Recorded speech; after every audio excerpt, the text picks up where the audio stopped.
Ka-Express, iyari dito ang Australia sa buong history ng FIBA Asia Oceania ay ngayon lang sila makakakita ng isang Asian team na merong triple towers na napakatangkad at napakagaling. And this is the first time na makakalaro nila si Kai Sotto na isang legit 7'3", si AJ Edu na 6'11", at si Junmar Fajardo na 6'10". Lahat sila exceptional player in their own right.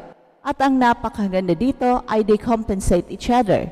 Walang sapawan ng role kahit na parehong big man. If you need all-around dominance, scoring, playmaking, defense, and intimidation, ay nandyan si Kai. Pero kapag kailangan mo ng power inside the paint, ay nandyan naman si Junmar. Samantalang si AJ naman ay isang defensive stopper at monster rebounder. At kapag pinagsama-sama mo silang tatlo, ay makakabuo ka ng isang superpower frontline na kahit ang Australia ay siguradong mahihirapan. Kaya malaki ang possibility na ipapahiya ng Gilas ang Australia sa kanilang laban next year sa FIBA World Cup 2027 Asian Qualifiers kahit pa sa kanilang home court, katulad ng pagpapahiya ng Gilas sa Latvia noong Olympic Qualifiers. Partida pa, hindi naglaro noon si AJ Edu. Siguradong maganda ang ipapakita ng Gilas sa game na ito at ito talaga ang laro na pinakahinihintay ng lahat considering na the last time nagtapat ang dalawang kupunan ay nauwi sa suntukan.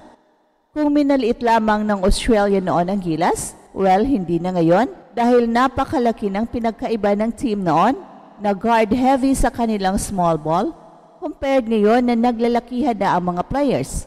At hindi lang malaki, kundi puro pa magagaling at walang tulak kabigit. Express, yari na ang Australia. Sa kasaysayan ng FIBA Asia Oceania, ngayon lang makakakita ang powerhouse team ng ganitong katindi. Isang Gilas Pilipinas na may tatlong higante, hindi lang sa tangkad kundi pati na rin sa talento at puso. Sa 2027 FIBA World Cup Asian Qualifiers, tiyak na hindi basta-basta ang laban. Dahil ngayon lang makakatapat ang Australia ng isang Asian team na may Kai Sotto, AJ Edu at Junmar Fajardo, ang tinaguri ang triple towers ng bagong henerasyon ng Gilas.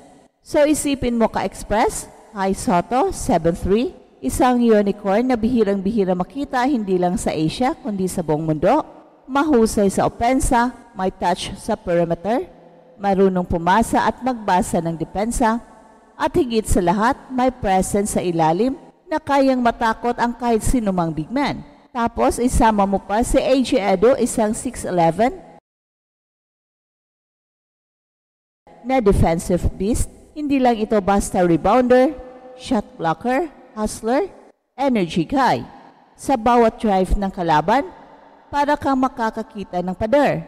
At sa gitna ng dalawang ito, naroon ang isa sa pinakamatagal at pinakamaasahang sentro sa kasaysayan ng Pilipinas, Junmar Fajardo, 8-time MVP, 6'10", at may footwork na parang gwardya.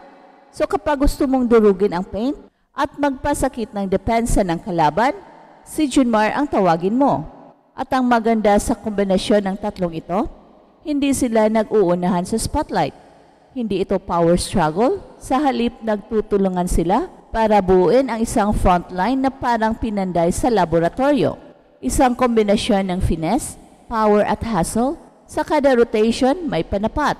Kung kailangan ng stretch big, may Kai. Kung kailangan ng muscle, may Junmar. Kung kailangan ng depensa at mobility, may AJ. Hindi ito basta-basta lineup.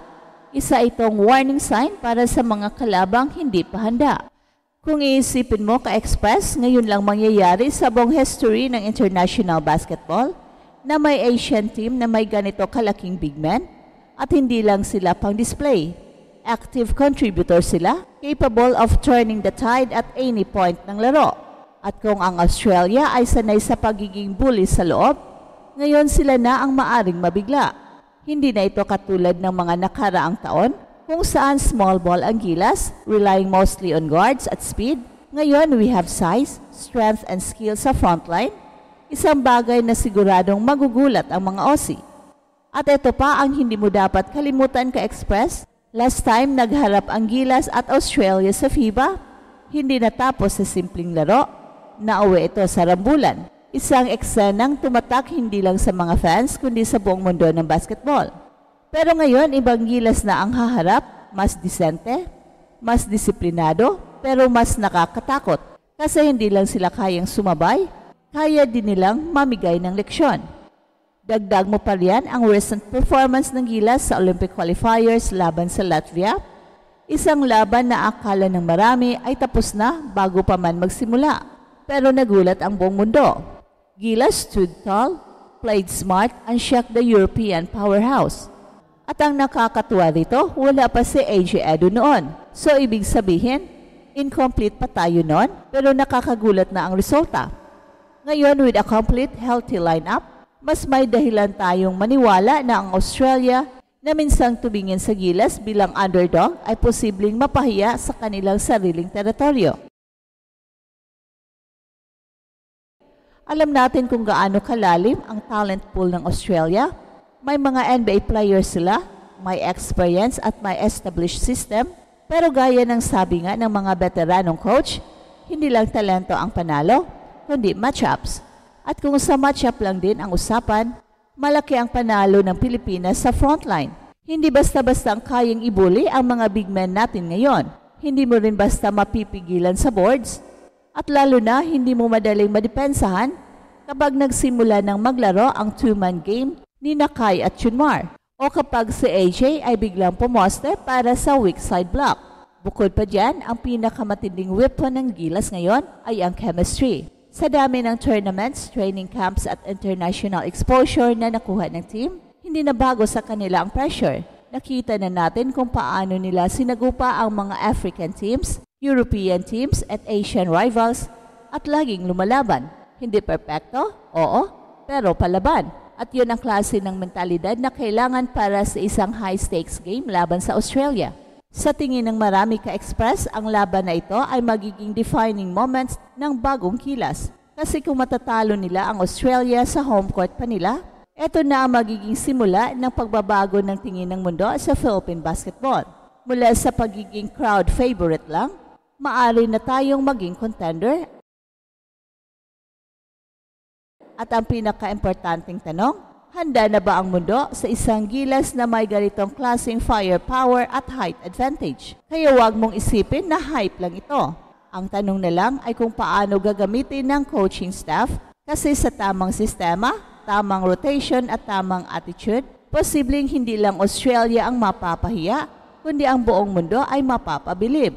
Kung akala ng Australia ay walk in the park ang gilas, ngayon pa lang, sabihin na natin sa kanila, yari kayo. At eto ang Express Info na kung saan bawat kwento, ginulat ang mundo. Don't forget to like and subscribe.